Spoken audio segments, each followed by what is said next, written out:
Du temps. La parole est à Jean-Marie Tétart pour 5 minutes.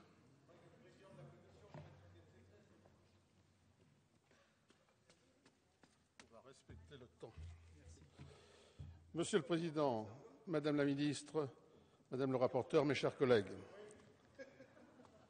l'Assemblée, pour la deuxième fois, va examiner le projet de loi de mobilisation du foncier public en faveur du logement, les obligations de production du logement social, et de nouveau en urgence. Personne ne peut contester l'urgence sociale que notre pays et ne peut contester que notre pays connaisse une crise de logement sévère. Personne ne conteste non plus que de nombreuses régions et agglomérations sont en situation tendue, quels que soient les critères qui permettent de la mesurer. Personne ne peut non plus, malheureusement, douter que la politique que mène ce gouvernement va accroître encore cette tension par les conséquences de sa politique budgétaire, de sa politique économique, de sa politique fiscale. Personne ne vous reprochera donc qu'en connaissance de cause, vous ayez choisi de donner une priorité à cette question du logement locatif social. Mais ce projet de loi ne peut recevoir mon approbation. En effet, le compte n'y est pas en matière d'égalité des territoires, qui devrait pourtant être votre préoccupation sous-jacente dans chacun de vos projets.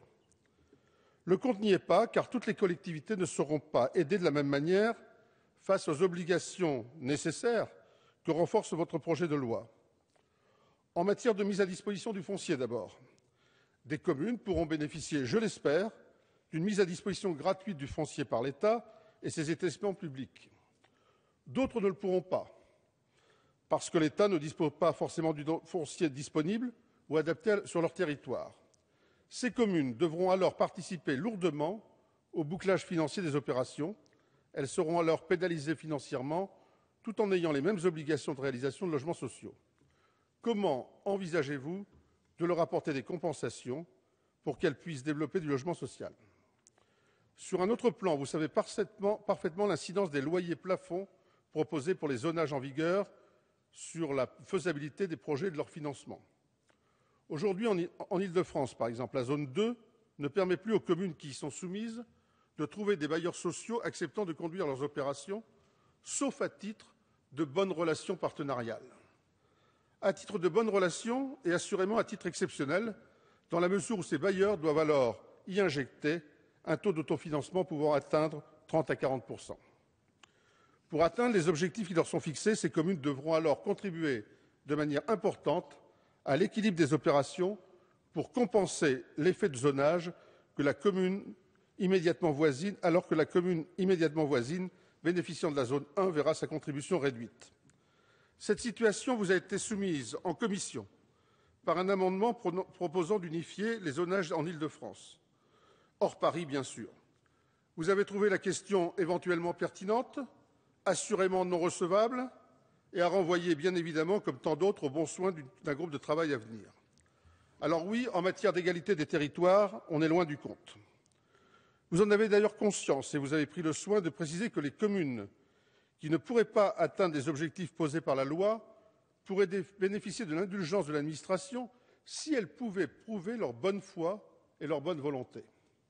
Nous ne pouvons accepter cette nouvelle notion de bonne foi en lieu et place de critères objectifs tels que mon collègue Fromentin vous les a proposés en commission. Faut-il alors craindre qu'à l'inégalité créée par l'aide au foncier ou par le zonage s'ajoute une inégalité née de la subjectivité du jugement de la bonne ou de la mauvaise foi? Enfin, votre projet de loi fixe aussi des obligations dont l'expérience des bailleurs sociaux montre la difficulté ou l'impossibilité de les atteindre. Il en est ainsi de l'obligation de réaliser dans les communes les plus carencées 30% de logements locatifs sociaux dans toute opération de plus de 12 logements ou plus de 800 mètres carrés de surface de plancher. L'imbrication de logements locatifs sociaux dans des ensembles en copropriété, la difficulté de gestion de logements isolés et en très faible nombre, et d'autres facteurs encore sont autant d'obstacles qui auront raison des meilleures bonnes volontés. Alors, Madame la Ministre, entre obligations incantatoires et irréalistes, traitement inégalitaire des collectivités soumises aux mêmes obligations et évaluation non objective des politiques qu'elles mettent en œuvre, le compte n'y est pas et ne nous permet pas surtout de soutenir votre projet. Je voterai donc contre ce texte. Merci.